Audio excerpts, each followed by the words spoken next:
नमस्ते दोस्तों। मैं साजन कुमार। आप सभी को हमारे YouTube चैनल पर हार्दिक स्वागत है।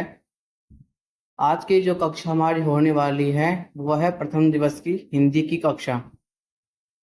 इस वीडियो में हम छोटी से छोटी हिंदी से संबंधित बहुत महत्वपूर्ण एवं सिलेक्टेड प्रश्न को देखेंगे। चलिए आज की कक्षा यहीं आरंभ करते हैं। आज का जो हमारा प्रथम सवाल है हिंदी से वह है क्वेश्चन नंबर 1। भाषा की सबसे छोटी इकाई है मतलब क्या है? भाषा की सबसे छोटी इकाई क्या है? ठीक है दोस्तों, इसका जो पहला ऑप्शन है वह है शब्द, दूसरा है व्यंजन, तीसरा है स्वर, चौथा है वर्ण। इसका जो राइट आंसर दोस्तों वह है वर्ण। क्या है इसका राइट आंसर? वह है वर्ण। वर्ण इज राइट आंसर। दूसरा प्रश्न है वर्णमाला कहते हैं किसको? इसका जो पहला ऑप्शन दोस्तों वह है शब्द समूह को, वर्णों के संकलन को, शब्द गणना को, चौथा ऑप्शन है वर्णों के व्यवस्थित समूह को। इसका जो राइट आंसर दोस्तों वो है option number D. Option number D is right answer. वर्णों के व्यवस्थित समूह को वर्णमाला कहते हैं। चलिए तीसरे प्रश्न को चलते हैं। हमारा जो तीसरा प्रश्न है वह है निम्न में से कंठ्य ध्वनि कौन सी है? निम्न में से कंठ्य ध्वनि कौन सी है? ये कंठ की उच्चारण स्थान कौन कौन वर्णों से होती है? ठीक है दोस्तों, इसका जो पहला ऑप्शन है वो है ख ख। ऑप्शन नंबर यहाँ गलत हो गया है, ये है बी, ये है सी। ठीक है दोस्तों, ऑप्शन नंबर बी च ज, ऑप्शन नंबर बी य र, ऑप्शन नंबर डी टर्न। इसका जो राइट आंसर दोस्तों वो है ऑप्शन नंबर एक। क्या है इसका जो उच्चारण स्थान मतलब क ख का उच्चारण ध्वनि कंठे है। चलिए तीसरे प्रश्न हो गया। चौथे प्रश्न को चलते हैं।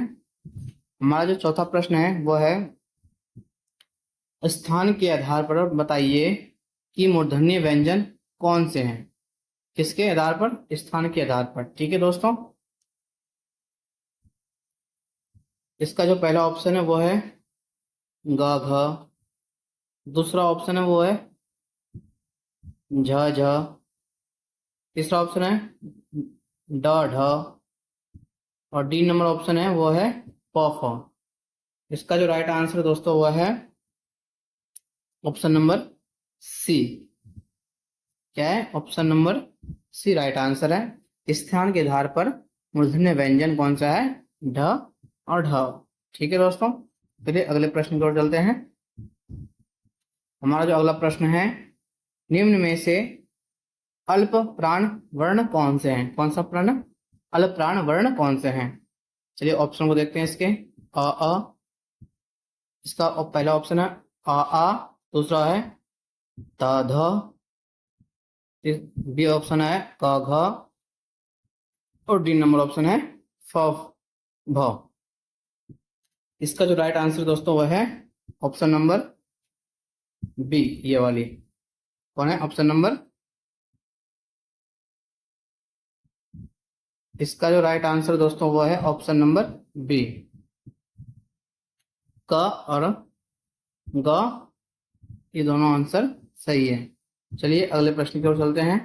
निम्न में से नासिक्य, क्या बोल रहा है? निम्न में से नासिका मतलब नासिक्य व्यंजन कौन से हैं?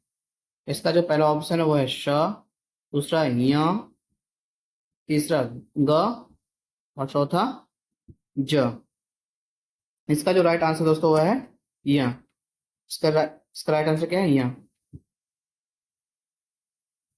स्पर्श जो है तो क से लेकर मां तक जो आखिरी जो पांचों वर्ण है वो सभी नासिका में ग्रहण होते हैं। ठीक है, जैसे ये हो गया अंग, ठीक है दोस्तों, ये न्य, ठीक है, न, न, न, ये म, ये सारे वर्ण नासिका में ग्रहण होते हैं। चलिए अगले प्रश्न की ओर चलते हैं। अगला प्रश्न हमारा सातवां है ए वर्ण क्या कहलाते हैं? क्या प्रश्न क्या है हमारा? जो वर्ण है ए और ऐ वर्ण क्या कहलाते हैं? ऑप्शन है नासिका, सी नंबर है होस्ट, बी नंबर है मूर्धन्य और डी नंबर है कंठ तालव्य। इसका जो राइट आंसर है दोस्तों वो है ऑप्शन नंबर डी।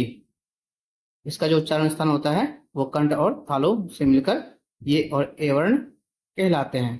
ठीक है, चलिए अगले प्रश्न पर चलते हैं। अगला प्रश्न हमारा है हिंदी वर्णमाला में अयोगवाह वर्ण कौन से हैं? अयोगवाह वर्ण कौन से हैं इसमें हिंदी वर्णमाला में? इसका पहला ऑप्शन है अ आ, सी नंबर ऑप्शन है ओ ऊ और बी नंबर ऑप्शन है ई और डी नंबर ऑप्शन है अंग अह। इसका जो राइट आंसर दोस्तों वो है ऑप्शन नंबर डी, अंग अह इस राइट आंसर। कौन से? ये है अयोगवाह। ठीक है दोस्तों, ध्यान से ध्यान।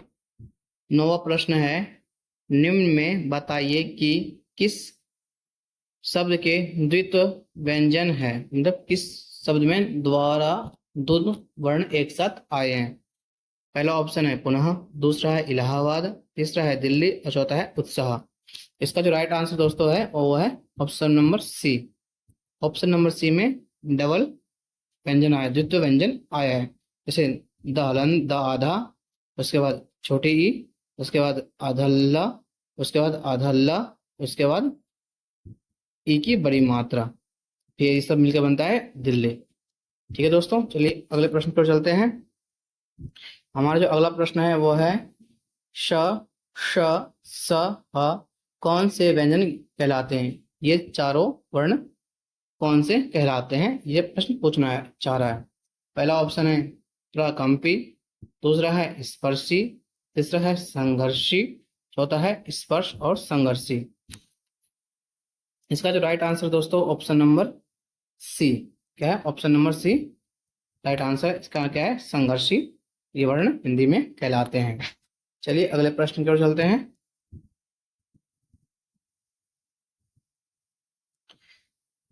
11वां जो प्रश्न है वह है निम्नांकित में से बताइए कि नवीन विकसित ध्वनियों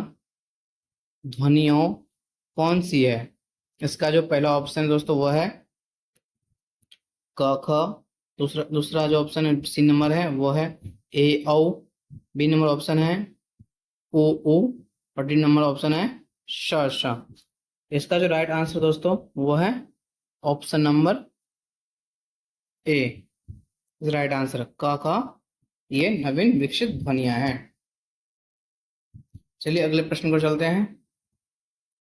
हमारा जो 12वां प्रश्न है वो कह रहा है निम्न में से कौन सा घोष वर्ण है?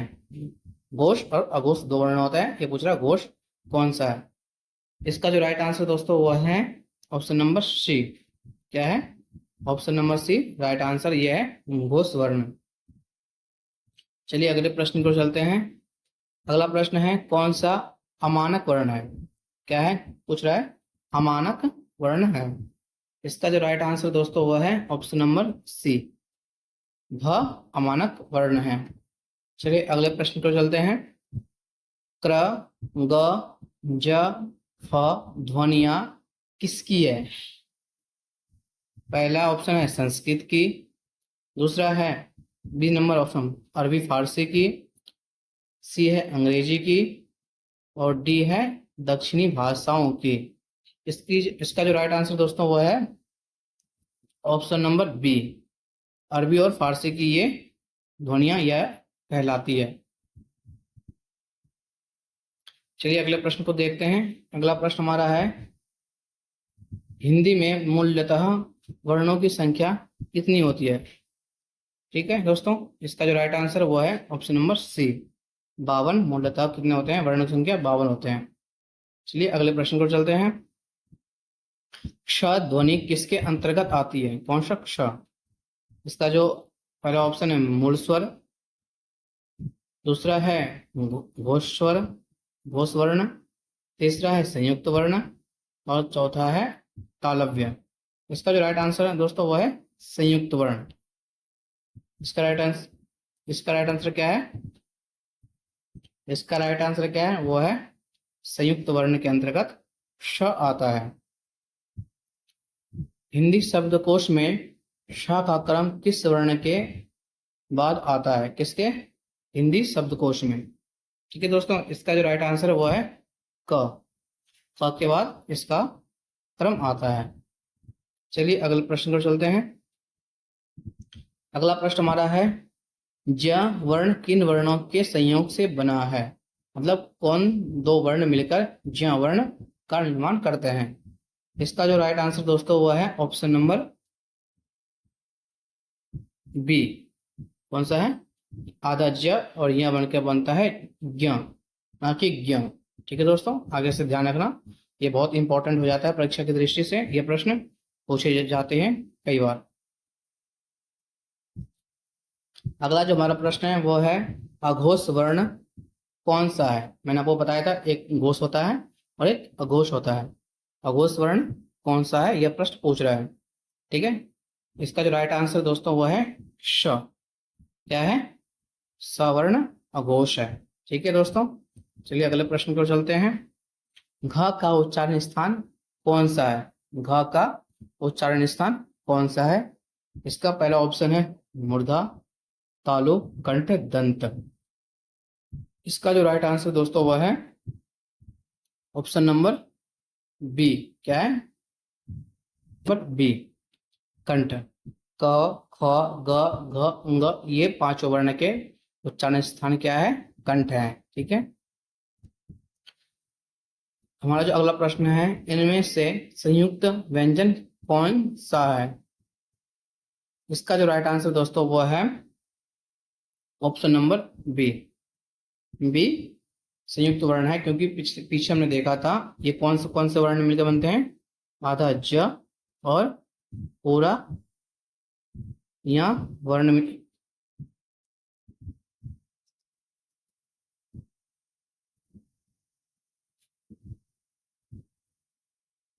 हमारा जो अगला प्रश्न है वो है निम्नलिखित में से कौन सा वर्ण उच्चारण की दृष्टि से दंत्य नहीं है? कौन सा दांत वाली नहीं है? इसका इसका जो राइट आंसर दोस्तों वो है ट। डी नंबर इसका ऑप्शन सही है। कौन है? ड, क्योंकि त, न, द ये सभी वर्ण दांत से उच्चारण होते हैं। जैसे त, थ, द, ध, न ये पांचों वर्ण कहाँ से उच्चारण होते हैं? दांत से उच्चारण होते हैं। चलिए अगले प्रश्न को देखते हैं क्या है। जिन शब्दों के अंत में अ आता है उन्हें क्या कहते हैं? अनुस्वार, योगवा, अंतस्थ, आकारांत। इस प्रश्न का उत्तर आप लोग हमें कमेंट में बताएंगे। चलिए अगले प्रश्न की ओर चलते हैं। अगला प्रश्न हमारा है क्ष वर्ण किसके योग से बना है?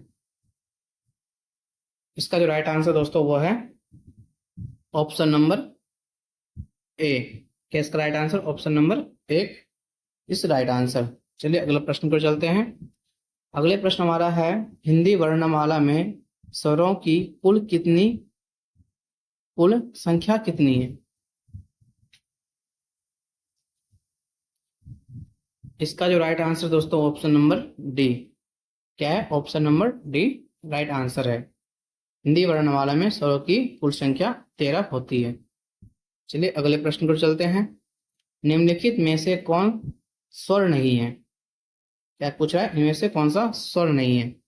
इसका जो राइट आंसर दोस्तों वह है ऑप्शन नंबर डी, स्वर नहीं है, क्योंकि ये या है और यह जो है छ छ जा जा या वाले स्थान पर आता है, क्योंकि और ये व्यंजन हो जाता है। चलिए अगले प्रश्न को देखते हैं। निम्नलिखित में से कौन ट वर्ग नहीं है? कौन सा वर्ग ट वर्ग का नहीं है? ये भी ट वर्ग का है, ये भी ट वर्ग का है, ये भी ट वर्ग का है। ये वाली ऑप्शन नंबर डी ये ट वर्ग का नहीं है, यह है क वर्ग का। कौन सा है? यह है क वर्ग का, क्योंकि क, ख, ग, घ, घ जो घ अंग आता है। ठीक है दोस्तों, चलिए अगले प्रश्न को देखते हैं। चलिए अगले प्रश्न को देखते हैं।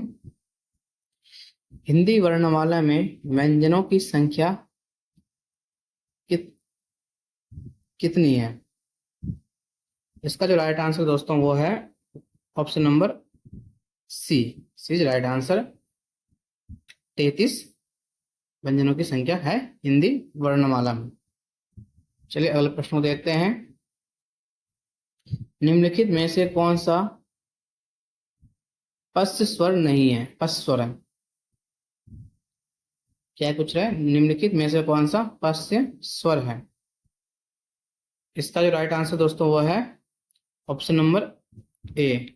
आ इज राइट आंसर पहले, क्योंकि ये सबसे पहले देखिए इस के बाद आता है ज। ये दोनों हो नहीं सकते स्वर, ठीक है दोस्तों, ये दोनों हो नहीं सकते। ये इसके बाद आता है, इसलिए पश्चिम मतलब पहले वाला कौन सा है? ये ऑप्शन नंबर सही है। हमारा जो तीसरा प्रश्न है वह निम्नलिखित में से कौन सा अयोगवाह है?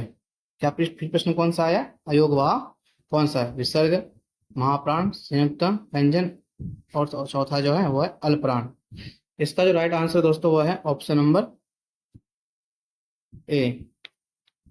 क्योंकि अपने ऊपर देखा था ये अंग और ये भा, ये दोनों क्या थे? अयोगवाह थे। ठीक है दोस्तों, चलिए अगले प्रश्न को देखते हैं क्या है। आज की कक्षा यहीं समाप्त होती है दोस्तों। अगर वीडियो आप लोगों को यूजफुल लगी हो तो वीडियो को लाइक करें, कमेंट करें और दोस्तों के साथ शेयर करें। थैंक्स दोस्तों।